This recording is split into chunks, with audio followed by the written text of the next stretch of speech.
I think we need to mobilize the youth, and essentially we need to stop losing hope and saying like, things are the way they are, and essentially wait on these guys with guns to make the change. Because it like I say in the piece, it goes from bad to worse. Because it seems like a good thing. But it's kind of like when you get back with your ex again, you're like, it's what I needed, but then you realize there's a reason we don't do this. Oh God, there's a reason we don't do this. Oh no.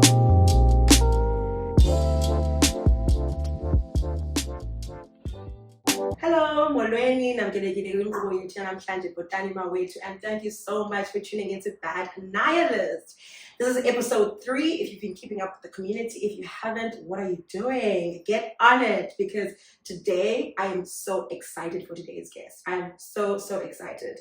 I've got Darren Davids, super cool human being, and a brilliant political scientist. Is that what I can call you? An analyst? I'd say analyst. Right? Yeah. Super talented. Let me tell you something. When I say talented, he's just been scouted, guys, by The Economist. And he's leaving us here in Cape Town to start in Joburg soon. So we're so lucky to have him here. Hey, Darren. Hey, Siwe. Thank you for having me. So excited to be part of this. I loved the previous episodes and reading everything that you guys have been putting out. So so grateful to be part of this. Thanks, friend. Darren, I think before we even continue, because today's topic, by the way, is on coups in Sub-Saharan Africa, but we're specifically focusing on Gabon. And that is what Darren has written on. Brilliant, sharp, witty piece. If you haven't checked it out, just even stop this video, click on it and come back, because it's just so good. And I think it's so important, and it's written in a way that is accessible to everybody. So I think before we get into that, I think Darren needs to tell us a little bit about who he is. Especially for people who wonder what this kind of work entails. Over to you, Darren. Thank you. So, I am a political and security risk analyst. And basically what that entails is I help people and organizations navigate the security and political environment of various countries in which they may operate. Right. So whether it's establishing a business in Kenya, so if you want to build up a factory in Kenya, but you have absolutely no idea what's going on in there, I'll tell you whether you're going to get blown up by Al-Shabaab, whether your factory is going to get destroyed by rioters, or whether William Ruto is going to take over your factory. So, so even when it comes to your journey risk management, for example, if you are planning on doing a walk, the Cape to Cairo walk, I'll tell you why it's a bad idea to try and walk through Sudan, basically. I mean, fair. I don't know why we're laughing. This is so messed up. It's such messed up stuff. And the fact that that's like what you have to do just to, I guess help investors come and grow our economies on the continent is kind of scary and sad at the same time. And I that's what I thought reading this piece. I was like, it's sharply written, but I thought, man, this is just sad. Yeah, look, I think you need to have a stomach for the realities of what goes on outside of our doors. I think we're incredibly privileged when you wake up in a warm bed with a roof over your head. You have no idea how lucky we are compared to most people in and around on our continent, essentially. My day basically starts off with me scanning through the news and for example, I need to put out what's considered what we call these daily risk updates. And certain countries have such high levels of political and security instability that certain countries have thresholds for whether we report the news. So, for example, in Eastern Congo, there's been rebel and insurgent activity in there for the past 20 plus years. And there's about 120. The whole Great Lakes region. Essentially. There's about 120 groups just operating in an area probably about the size, maybe just slightly less than half the size of South Africa. And my threshold, or our threshold for reporting news is we don't report on anything if there are about less than 5 fatalities. And that's women and children and men and people.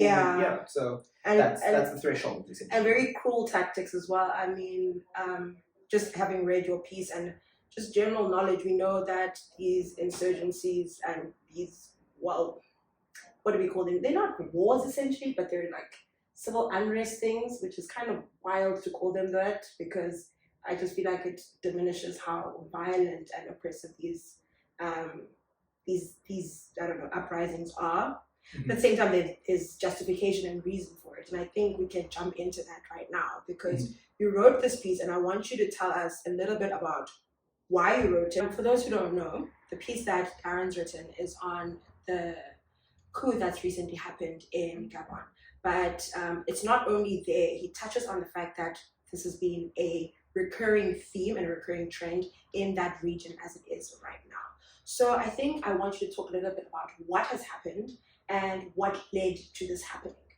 Yeah. No, good, very good question. So basically since 2020, Sub-Saharan Africa has seen levels of political instability that it hasn't seen probably about since, I'd say, the 90s or the 80s. Yeah. And basically there's been a series of coup attempts in the region. Yeah. So countries such as Mali, for example, they were the ones who kickstarted the trend, so to say. Right. Where they experienced 2 coups. Burkina Faso shortly afterwards also experienced 2 coups. We had a coup in Chad shortly after that as well. We had a coup in basically 2 in Sudan sort of as well. Sudan is now basically in the midst of a civil war. We had a coup in Guinea in 2021 as well. And then quite recently in Niger, on the 26th of July, we had a coup, and then most recently now in Gabon we had a coup on the 30th of August, and then this morning we found out that there was another attempted coup in Burkina Faso again. So yeah, that's basically what prompted this, was just the what seems like there might be a potential coup epidemic or coup contagion in and around Sub-Saharan Africa, and you have some leaders are also a bit running a bit scared, seeing what's happening. Yeah, it's a lot to actually process, because to think about the levels of violence that this causes and the kind of destruction, but at the same time, it's kind of like, okay, why on earth do we get to this point? And I think that's what we need to discuss here is, how can we get to this point? How processes of dissent so suppressed and limited that this is the only solution to, have a voice, to have some kind of real self-determination, and like universal suffrage, those ideas of democracy and, having a real participation in how you live your daily life, who runs your country, economic freedom, all those things, they're clearly not real to an extent. And I think Gabon is a great example, because they just had an election, but clearly that was not a free and fair election. No, far from it. Right. Literally, which is why this happened. Essentially. So it was actually quite amusing. Well, I shouldn't say amusing, but basically one of the things that happened was, during voting on the day of the election, the government decided to cut the internet and communication lines in order to ostensibly to prevent election violence from taking place. But that was just another way for them to essentially cut down on freedom of movement, cut down on communication, and basically their way to essentially ensure that they're able to rig the election in Ali Bongo's favor. So that it was essentially, like I said, the straw that basically broke the camel's back, where the people just said enough was enough. Right, and I think, we're living in South Africa right now. We're in Cape Town. We have an election coming up next year. And I think it's such a far-fetched idea for someone who's enjoyed the privileges that we have in this country of, we have protection against that kind of thing in our constitution. There are checks and balances. Our legislative branch works, our judiciary, our judiciary works, we have a robust civil society, and there are ways in which we are protected, and this doesn't exist for them. It's hard to wrap your head around if you're used to that, and I think it's important for you to explain, because we have poverty, we have inequality in South Africa and in neighboring regions, but we haven't had that level of nothing's triggered such violence, at least. I mean, we've had some uprisings. Last year was a good indication of that in July, and especially in KZN. But what are those conditions that have caused this to happen in such a dramatic way in some of these countries? Are we that unique? Surely not. No. So we can sit here for hours talking about the various conditions required or necessary for a coup. But in the realm of political science, scholars have basically come up with an understanding and saying that basically you need two things, and these all have subcategories, but two things essentially. Okay. You need what's considered permissive conditions, and these are things such as high levels of poverty, high levels of unemployment, high levels of inequality, weak trust with weak institutions, a captured judiciary or a captured legislature, and the list goes on and on. And basically, it's hitting home a little bit. Yeah, it hits quite close to home. As you were listing these, I'm like, ooh, okay, tick tick tick tick tick. Yeah, but don't worry. I think fortunately South Africa we're quite far from it. I think the only time we have to panic is the day when Uncle Gweds stands up at SABC and says, "This isn't a coup." I think then we have to worry. But until then, I think we should be quite safe. Yeah. But yeah, so there are tons of conditions or several conditions needed, and then there is what we call a precipitative condition or a bit of a trigger point, and that's the thing that essentially breaks the camel's back. Okay. So if you take your mind back to 2017. The closest coup that we've had in recent years was in neighboring Zimbabwe, where Mugabe was deposed, but that was after another fraudulent election. Yes. And Mnangagwa and the rest of the country's elite said enough is enough. Right. He was also a frail and aging leader, and there was no clear succession path, so that left a leadership vacuum. Countries like Gabon essentially, and that's what I actually want to touch on. The reason for the coup in Gabon was not only a fraudulent election, but it was a compounding of all these permissive conditions. A captured executive. The government was wholly there because Gabon's not a poor country. It's not an incredibly poor country. It really isn't. It is a what's sort of considered a middle income country, very close to South Africa, and because it is well endowed with oil and manganese. So, but the thing is, the entire state is geared towards serving the Bongo dynasty. Ali Bongo took over from his father. So people in Gabon for the past about 54 years now, it was going to be 54 years, they've only known the Bongos. So that entire country, that entire economy was geared to essentially upholding the Bongo dynasty. Right. So there was a lot of discontent because Ali Bongo had suffered a stroke, I think it was in 2018. So there was a lot of questions around who would take over after he steps down. Yeah. There were a lot of questions about how the Bongo dynasty and whether the Bongo dynasty is going to continue. Right. So this coup, unlike many others in Sub-Saharan Africa, it wasn't essentially a coup geared to overthrow and bring out radical change. Right. This was for the image, it was the change of God, essentially. I see. Yeah, so all animals are equal, but some are more equal than others. So it was time for the others to feed, essentially. I see. Yeah. I see. And that's an interesting point. It does present like a very kind of unique one, but I don't know, I'm seeing similarities. As you just said, Zim is just right at the top of my head. How these countries that were able to break away from colonial rule, and they had this perhaps a radical leader at the time, and then they've kept power for too long, and then they use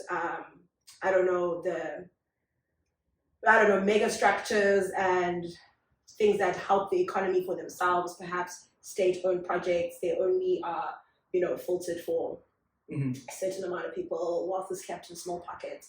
Very common theme, I think, for a lot of countries. I don't think that this is a unique thing to Sub-Saharan Africa. No, not at all. Yeah. If you even bring it, if you can even bring it back home and look at the ANC, for example. Yeah.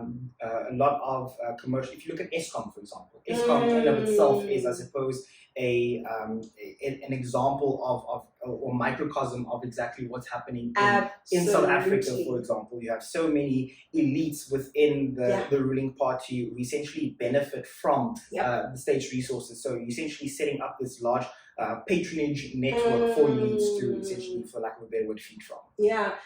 And I just thought of another example. South Africa has, it's coal rich, and ESCOM is this like giant state-owned company that, is in charge of generation, distribution, transmission, everything. And I think another similar one is Mexico. It's a similar situation if you go look up their energy sector. So things like that there's common themes, that you notice from around the world. The coups in Latin America in the 60s were driven by very different reasons, they're not the same as this. And you think of the recent military unrest in Asia right now, in Southeast Asia. A lot of the countries there, like Myanmar, they are held by the military. And it's interesting that Gabon wasn't like that. But now the kind of question I'm asking is what are the people to do now? Because in those countries that I've just mentioned, especially in Southeast Asia, where the military is just a common theme that's been known for several years in some of those countries, Gabon's not used to this. What's the path forward here? How do the people participate? So yeah, you're absolutely right. Gabon is and has been a basically a very peaceful country with no real insurgency, or they obviously do have a history of French colonialism, etc., and fighting for the struggle. But since the 70s, Gabon has been relatively stable. Yeah. So a large uprising of some sort or rebellion seems highly unlikely at this point in time. So it's one of those things where these guys have guns, we don't, so we're just going to follow suit. And I don't think we should expect, or there'll be any radical change to essentially trigger or push some sort of uprising. Because like I said, this was more a change of guard, essentially more than anything. So the guy waking up in the morning, the trader or the business person in Gabon, they're still going to their 9 to 5. Okay. They're still going to be able to shop at their local grocer and come home, and their kids are still able to go to school, do their thing, etc. So I think unless you have a rapid deterioration of not only the economy but the social fabric of the country, then you could potentially see a risk for violence or a massive outbreak. Right. But for now, I think it's going to be largely business as usual. Okay, I think that's quite a unique, should I call it, characteristic for a coup, a country that's just experienced a coup, because the region over there, that's not the case for Burkina Faso, for example. That's not the case for Niger. And maybe you can speak to why, or I think explain rather why those countries are in this space a little bit more for the viewers and people listening at home, to kind of understand a little bit why that's the case. I know that there's different, in Burkina Faso it's more of a, can I call it a theocracy?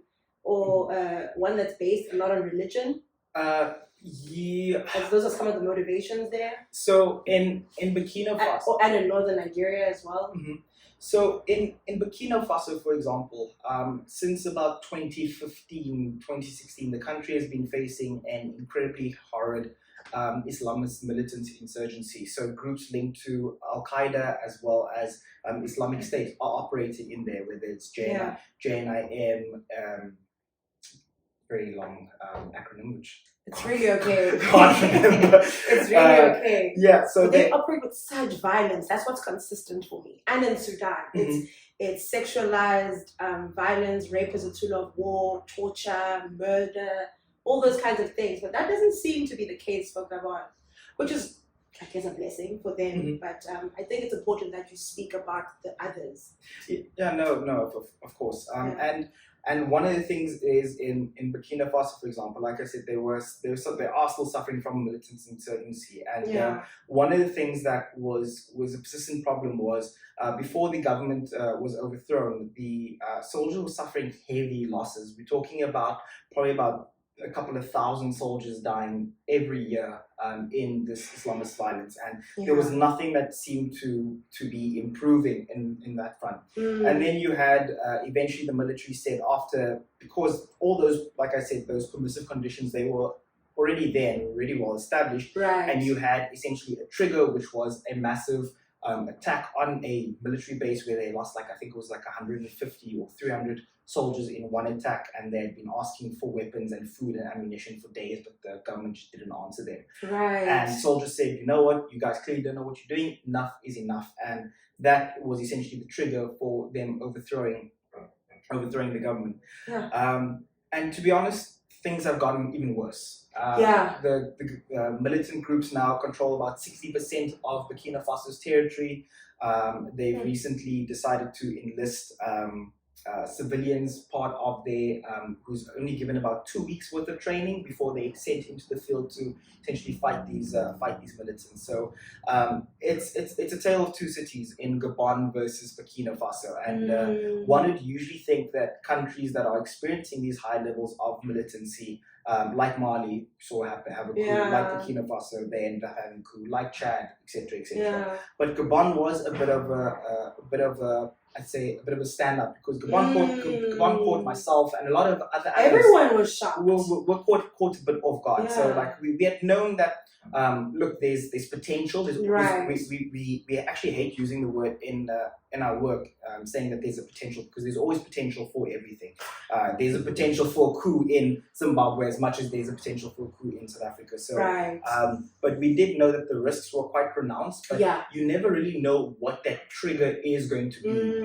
So the trigger is always very difficult to see, and it's only once you, like in hindsight, where you see, okay, the fraudulent elections, that was the cause of the coup. Because something just it could have happened in Zimbabwe, for example, as well, because they had also very recently, also had what we described one of the most fraudulent elections in the country's history, and that could have also easily triggered the coup, but it just didn't happen. Absolutely.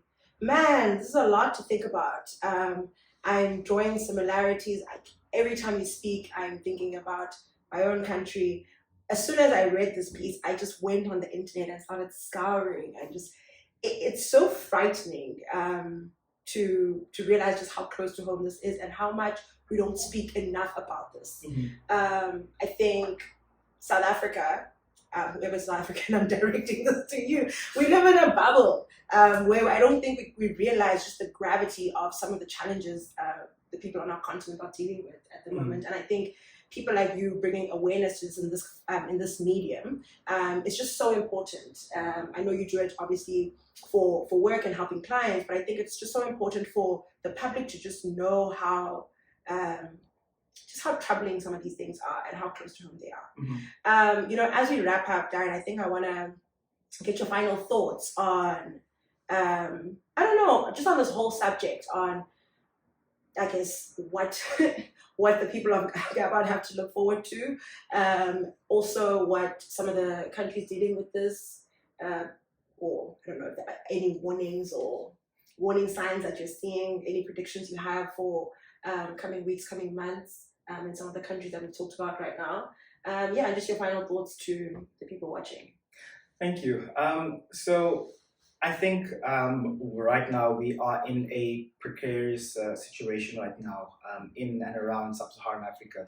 I think countries and people we still haven't really fully understood the impact of the COVID pandemic, and then also the knock-on effects of the Russia's invasion of Ukraine. And I think that these two are big factors in what I suppose the butterfly effect that it essentially have triggered or essentially led to these coups.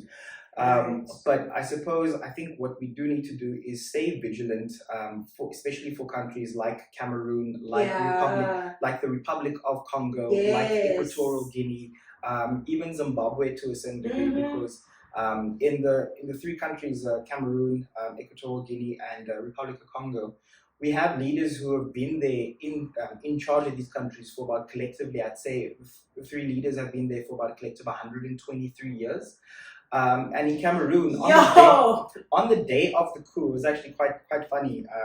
On the day of the coup, President Paul Biya of Cameroon, he immediately had a high-level reshuffling of his security apparatus because he was like, no, not today. Not today, son. Not today, Satan. Exactly. Exactly. So he was left running scared, and I think you have a lot of these leaders essentially starting to run scared. I mean, as they should. There is a level of like radical change that is needed at the same time. 100%. But I think what we do need to realize is that this change is not going to come through the barrel of a gun by some soldier. It is up to civil society to essentially stand up and for the youth.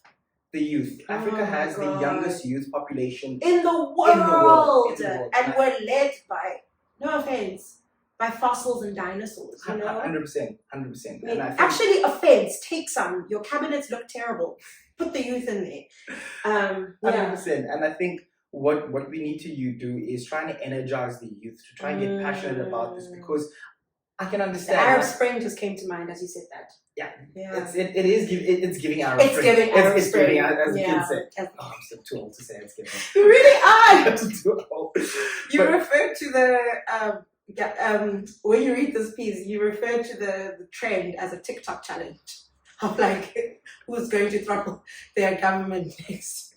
Like it's just it's just so dark, but it's true. It's the humor you need, like in order to survive in this. And I think as South Africans have a lot of humor. Oh yeah, no, we need to, because we Africans are incredibly resilient. Absolutely. As a people, we are. But yeah, no, I think we need to mobilize the youth, and essentially we need to stop losing hope and saying like, things are the way they are, and essentially wait on these guys with guns to make the change, because it like I say in the piece, it goes from bad to worse once, because it seems like a good thing. But it's kind of like when you get back with your ex again, you're like, it's what I needed, but then you realize there's a reason we don't do this. Oh God, there's a reason we don't do this. Oh no, you just called out a bunch of people. I feel like some people have been triggered listening to that. Why are you dragging the youth? Oh, speaking of the youth, just a message to South Africans. There are 14 million of us who haven't registered to vote. That's insane. Guys, the election is next year. How insane is that? I'm sorry, why haven't you registered? If you're watching this and you've heard the discussions we've just had, you can see how quickly things can disintegrate and how dangerous it is to not have a voice, and how privileged we are to be able to participate. To even have this and call these countries out, call our own presidents out, that's my days. You can't do that in some places. We are lucky. We are literally lucky. Yesterday, and then Cameroon announced that you'll be jailed if you compare Cameroon to any other country who's at risk of a coup. So you can't talk about coups in Cameroon. I'm sorry. So how old is that president again?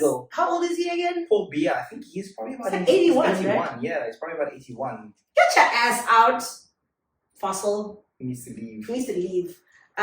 We'll have more of this discussion on the Patreon, so make sure after this you go to Patreon, you pay a small amount, just a small fee, guys, like this much, and you'll get all the juicy content and everything Darren really wants to get off his chest, which I promise you is going to be worth it.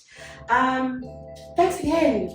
Thank you so much for having me. Oh my days, this was so cool. Thank you for your brilliant piece. Thank you for joining the community and using and lending your voice to really just shed light on such important conversations. Thanks, Darren. Thank you, Siwe. Thank you so much. See you guys next time. Bye. Bye.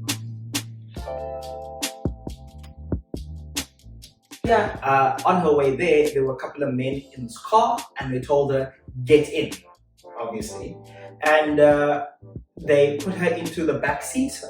She said she had it was literally like a movie. She was literally like a movie.